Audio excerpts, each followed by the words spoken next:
ನಮಸ್ಕಾರ. ಅಜೆಂಡಾಗಳನ್ನೇ ಇಟ್ಟುಕೊಳ್ಳದೆ ರಾಜಕೀಯ ಮಾಡುತ್ತಿರುವ ಬಿಜೆಪಿಯ ಪ್ರಚಂಡ ಪುಟಾಣಿಗಳೇ ಸಾಕು. ರಾಮನ ಹೆಸರ ಮೇಲೆ ರಾಜಕೀಯ ಮಾಡಿ ಅಧಿಕಾರವನ್ನು ಅನುಭವಿಸಿದ್ದು ಸಾಕು. ಹಿಂದೂ ಧರ್ಮದ ಮೇಲೆ ರಾಜಕೀಯವನ್ನು ಮಾಡಿ ಅಧಿಕಾರವನ್ನು ಅನುಭವಿಸಿದ್ದು ಸಾಕು. ಹೋಗಿ ಬಿಟ್ಟೇನೆಂದರೂ ಬಿಡದಿ ಮಾಯೆ ಎನ್ನುವ ಹಾಗೆ ಆ ಬಿಡದಿಯ ಮೇಲೆ ರೈತರಿಗೆ ಅನ್ಯಾಯವಾಗುತ್ತಿದೆ. ಆ ಅನ್ಯಾಯಕ್ಕೆ ನ್ಯಾಯವನ್ನು ಕೊಡಿಸಿ ಅದರ ಮೇಲೆ ಅಧಿಕಾರವನ್ನು ಹಿಡಿಯಿರಿ.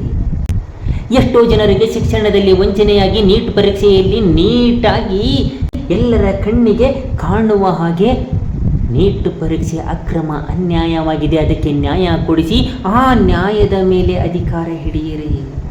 ಬಡವರಿಗೆ ಅನ್ಯಾಯವಾಗುತ್ತದೆ, ಅದಕ್ಕೆ ನ್ಯಾಯ ಕೊಡಿಸಿ ಅದರ ಮೇಲೆ ಅಧಿಕಾರ ಹಿಡಿಯಿರಿ. ಆ ಅನ್ಯಾಯಕ್ಕೆಲ್ಲ ನ್ಯಾಯವನ್ನು ಕೊಡಿಸಿ ಅದರ ಮೇಲೆ ಅಧಿಕಾರವನ್ನು ಹಿಡಿದು ಬಿಟ್ಟಬಿಡಿರಿ. ಸಾಕು. ರಾಮನ ಹೆಸರ ಮೇಲೆ ಆರಾಮಾಗಿ ನಿರಾಯಾಸವಾಗಿ ಗೆಲ್ಲುವ ಅಧಿಕಾರವನ್ನು ಹಿಡಿಯುವ ಆಸೆಯನ್ನು ಆಕಾಂಕ್ಷೆಯನ್ನು ಬಿಟ್ಟು ಬಿಡಿರಿ. ಬಿಡದಿಯಲ್ಲಿ ದೇಶದ ಬೆನ್ನೆಲುಬು ರೈತನಿಗೆ ಅನ್ಯಾಯವಾಗುತ್ತಿದ್ದರೂ ಕೂಡ ನೋಡಿಯೂ ನೋಡದ ಹಾಗೆ ನಾಟಕ ಮಾಡುತ್ತಿದ್ದೀರಲ್ಲ, ಆ ನಾಟಕ ಎಲ್ಲರಿಗೂ ಗೊತ್ತಾಗುತ್ತಿದೆ. ಹೋಗಿ ಹೆದರಬೇಡಿ. ಡಿ.ಕೆ. ಶಿವಕುಮಾರನಿಗೆ ಹೆದರಬೇಡಿ. ಪಾಪ ನೀವು ಎಲ್ಲ ಹೆದರಿಕೊಂಡು ವಿಲ್ಲ ಒದ್ದಾಡುತ್ತಿದ್ದೀರಿ. ಎಲ್ಲಿ ಹೋಗಿಬಿಟ್ಟರೆ ನಮ್ಮನ್ನು ಯಾವ ಕೇಸಿನಲ್ಲಿ ಸಿಕ್ಕಾಕಿ ಬಿಡುತ್ತಾನೇನೋ ಎಂದು ಹೆದರಿಕೊಂಡು ಸಾಯುತ್ತಿದ್ದೀರಿ. ವಿರೋಧ ಪಕ್ಷದ ನಾಯಕರೇ, ಬಿಜೆಪಿಯ ನಾಯಕರೇ, ಹೋಗ್ರಿ. ನಿಮ್ಮ ಮೇಲೆ ಏನಾದರೂ ಕೇಸ್ ಆದರೆ ಶಿಕ್ಷೆ ನಾನು ಅನುಭವಿಸ್ತೀನಿ.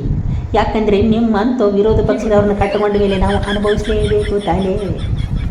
ಜೈಲು ಶಿಕ್ಷೆ ಬಂದರೆ ನನಗೆ ಫೋನ್ ಮಾಡಿ, ಮಂಜುನಾಥ್ ಭದ್ರಶೆಟ್ಟಿ ನಾವು ಸಿಕ್ಕಾಕೊಂಡ್ಬಿಟ್ಟಿದ್ದೀವಿ, ನಮಗೆ ಆಗೋದಿಲ್ಲ ಶಿಕ್ಷೆ ಅನುಭವಿಸೋಕ್ಕೆ, ನೀನೇ ಬಂದು ಬಿಡೋನು, ನಾನೇ ಬಂದು ಅನುಭವಿಸ್ತೀನಿ. ಪೊಲೀಸರು ಹೊಡಿತಾ ಇದ್ರೆ ನಾನೇ ಹೊಡಿಸ್ಕೋತೀನಿ.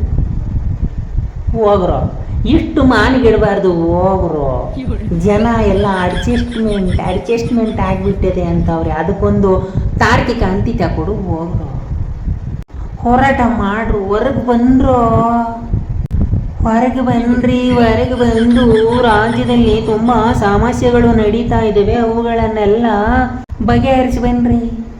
ವಿರೋಧ ಪಕ್ಷದಕ್ಕೆ ನನ್ನರ ಕೂರಿಸ್ರಿ, ನಾನರ ಹೋಗಿ ಹೆಂಗೆ ವಿರೋಧ ಮಾಡಬೇಕು ಅನ್ನೋದನ್ನು ನಿಮ್ಮ ಬಾಯಲ್ಲೇ ಬೆರಳಿಟ್ಟುಕೊಂಡು ನೋಡುವ ಹಾಗೆ ಮಾಡಿ ತೋರಿಸುತ್ತೇನೆ.